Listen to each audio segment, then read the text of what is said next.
قل لا أملك لنفسي نفعا ولا ضرا إلا ما شاء الله ولو كنت أعلم الغيب لاستكثرت من الخير وما مسني السوء إن أنا إلا نذير وبشير لقوم يؤمنون هو الذي خلقكم من نفس واحدة وجعل منها زوجها ليسكن إليها فلما تغشاها حملت حملا خفيفا فمرت به فلما أثقلت دعوا الله ربهما لئن آتيتنا صالحا لنكونن من الشاكرين فلما آتاهما صالحا جعلا له شركاء فيما آتاهما فتعالى الله عما يشركون أيشركون ما لا يخلق شيئا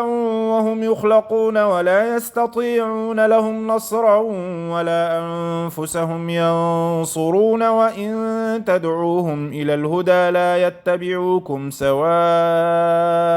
عليكم أدعوتموهم أم أنتم صامتون إن الذين تدعون من دون الله عباد أمثالكم فادعوهم فليستجيبوا لكم إن كنتم صادقين ألهم أرجل يمشون بها أم لهم أيدي يبطشون بها أم لهم أعين يبصرون بها أم لهم آذان يسمعون بها قل ادعوا شركاءكم ثم كيدون فلا تنظرون